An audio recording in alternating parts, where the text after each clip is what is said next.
कुबेर के बारे में शास्त्रों में कथा आती है कि उनके 3 पैर और 8 दांत ये अपनी क्रूरता के कारण प्रसिद्ध हैं। शतपथ ब्राह्मण नामक ग्रंथ में इन्हें राक्षस कुल का बताया गया। हालांकि कुबेर को यक्ष भी कहा गया है। यक्ष को धन का रक्षक माना जाता है। मित्रों, आपका हमारे चैनल 24 आवर्स इंफॉर्मेशन में आपका स्वागत है। आगे बढ़ने से पहले लाइक और सब्सक्राइब कर लें ताकि वीडियो के नोटिफिकेशन आपको मिलते रहे। शास्त्रों में कुबेर को धन का देवता कहा गया है। कहते हैं कि पूर्व जन्म में कुबेर भगवान गुणनिधि नामक वेदज्ञ ब्राह्मण थे। इन्हें शास्त्रों का पूरा ज्ञान नहीं था।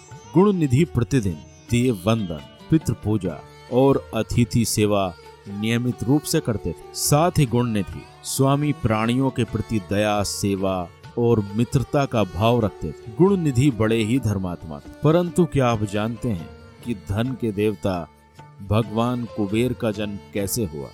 यदि नहीं तो आगे इसे जानिए। धन के देवता कुबेर के बारे में शास्त्रों में ऐसा वर्णन आया है कि ये धर्म कर्म में बहुत अधिक विश्वास रखने वाले थे, परंतु खराब संगति में पड़कर धीरे धीरे मति भ्रम के कारण गुणनिधि के सारे अच्छे गुण अवगुणों में परिवर्तित हो गए। गुणनिधि के इस अवगुण को उनकी माता अच्छी प्रकार से जानती थी, परंतु उन्होंने पुत्र मोह के कारण यह बात अपने पति को नहीं बताई, जिसके कारण गुणनिधि ने अपनी सारी पैतृक संपत्ति का नाश कर दिया। एक दिन किसी प्रकार गुणनिधि के पिता को उसके दुष्कर्मों का पता चला और उन्होंने गुणनिधि की माता से अपनी संपत्ति और गुणनिधि के बारे में जानकारी चाहिए। गुणनिधि के कर्मों से निराश होकर उनके पिता क्रोध में आकर घर छोड़कर वन में चले गए। इधर गुणनिधि भी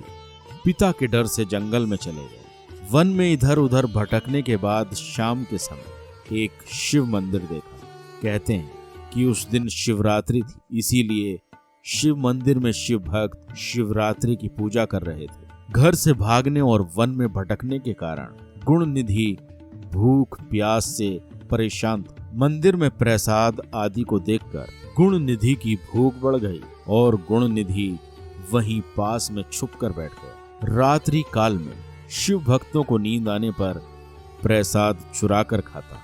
रात में जब सभी भक्त मंदिर से चले गए तो गुणनिधि ने एक कपड़े की बत्ती जलाकर फल पकवान को लेकर भाग ही रहे थे कि उनका पैर एक सोए हुए पुजारी ने पकड़ लिया और उसके ऊपर बाण चलाया, जिससे गुणनिधि के प्राण निकल गए। इसके बाद यमदूत जब गुणनिधि को लेकर जाने लगे तो भगवान शंकर की आज्ञा से उनके गणों ने वहां पहुंचकर गुणनिधि को यमदूत से छीन लिया। साथ ही उसे लेकर शिवलोक में आ गए, जहां शिव गुणनिधि की भक्ति से प्रसन्न हो गए। जिसके बाद गुणनिधि कुबेर के नाम से प्रसिद्ध हुए।